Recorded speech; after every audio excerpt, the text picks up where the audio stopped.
Now, this hour on Coast to Coast, John Lear will be joined with Richard C. Hoagland. We'll talk about some of these structures on the moon and more in a moment on Coast to Coast AM.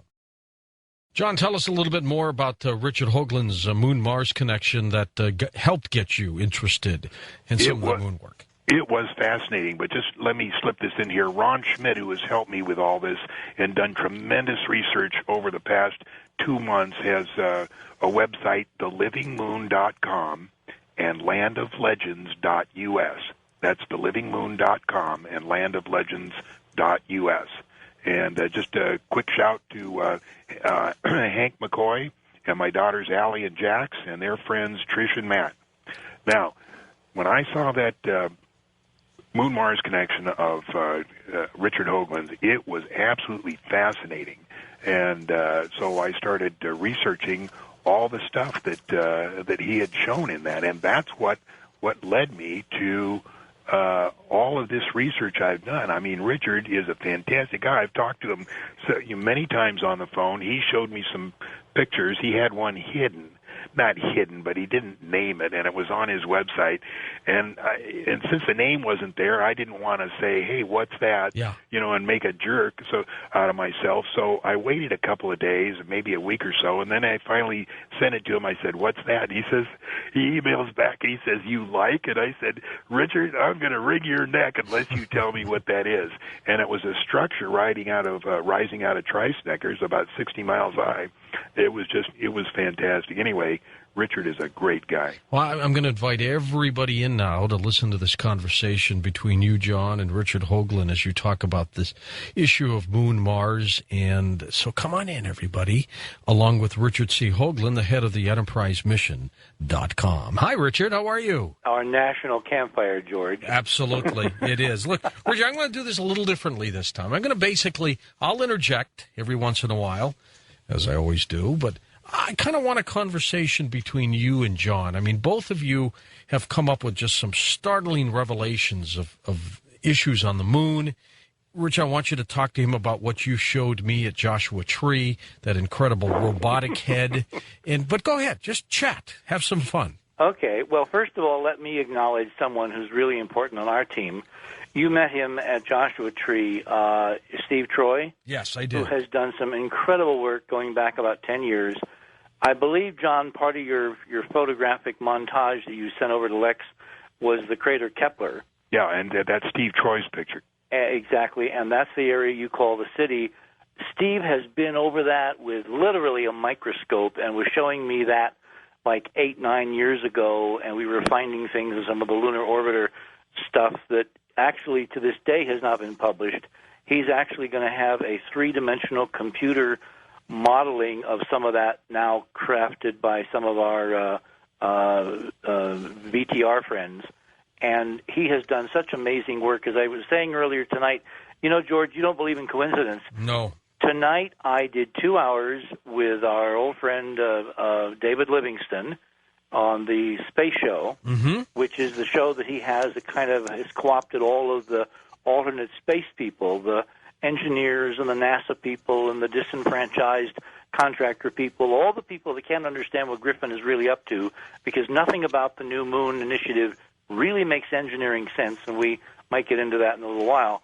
Anyway, I did 2 hours with him, basically no holds barred. The gloves came off, and I talked about all the bizarre things that I'm going to be showing in Los Angeles at the Expo in a couple, 3 weeks. You think you have seen something, George, amazing? Wait till you see what I'm going to show you next, my friend. All right. All right. Now, John, I'm hoping you can get over to L.A. for this. This is the first weekend in February 9th through the 13th. Okay, I'll make it a point. At the L.A. Hilton. Okay. Because I got to tell everybody, everybody in America in this extraordinary audience, John is one of the few people that I both immensely agree with and immensely disagree with at the same time. How so? Well, John is a pilot, all right? I'm a physicist. My background is astrophysics. John is a very savvy layman in this area, listening to certain sources, and he's got the right ballpark. He's in the right solar system, but some of the specific interpretations of the imagery that he has presented, from my analysis and my colleagues, is not exactly on point. But that really doesn't matter, because if you're in the same solar system on this, it's a home run. There are structures on the moon. There are artificial structures on the moon.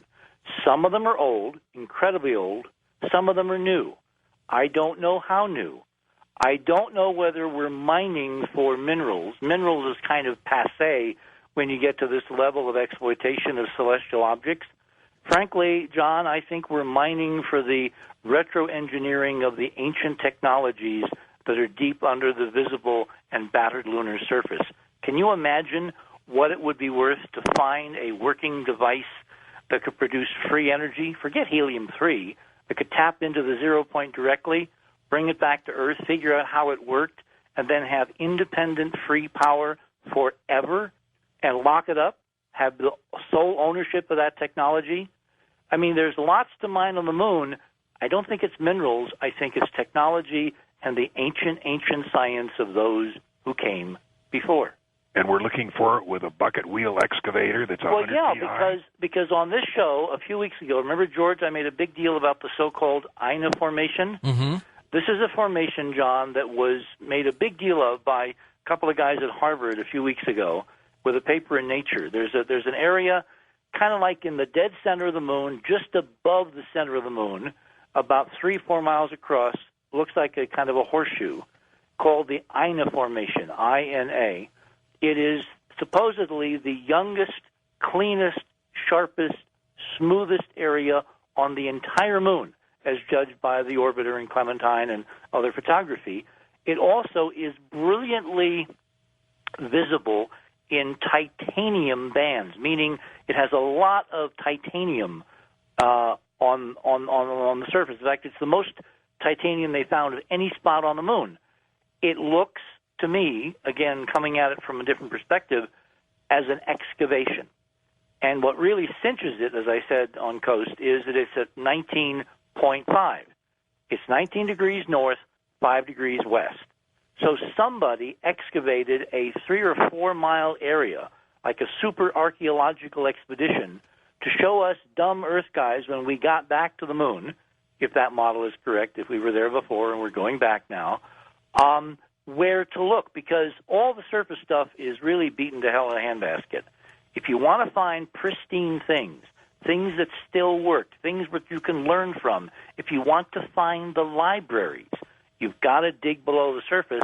And it looks to me, and I'm going to lay out the evidence for people coming to the expo in L.A., that somebody did us an incredible favor at this code latitude and longitude of 19.5, so we would go there and look at what's there, and that's one of the areas that I want the Lunar Reconnaissance Orbiter in 2008 to target, because, George, it will have almost the same resolution for the moon as we have with MRO of Mars, which is inches across. What's fascinating, though, is you and John, regardless of what's going on there, agree that something is happening on the moon.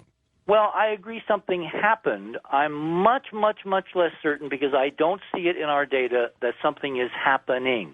The only place where I've seen structures, and I use that term in quotes, which look pretty new, like they're really, really kind of ongoing, brand new, yeah, would be on ramparts, John, in Tycho. When you look at Tycho, at some of the lunar orbiter pictures, you see this huge 60-mile wide impact crater, and then you see around the edges on the inside what they call abatements, which are flat areas that look like lava had pooled after the heat of the impact. On some of those, there are absolutely incredible, regular geometric structures that do not look as if they have been shattered and bashed by meteors exposed for millions and millions of years. They look very, very, very new. Now, the problem that I have with the whole new idea is that on the moon, because there's no, this is going to get John really intrigued, no atmosphere. We'll come back to that, right, John? Yeah, there's a breathable atmosphere. Okay. I agree. This is where John and I really, really disagree.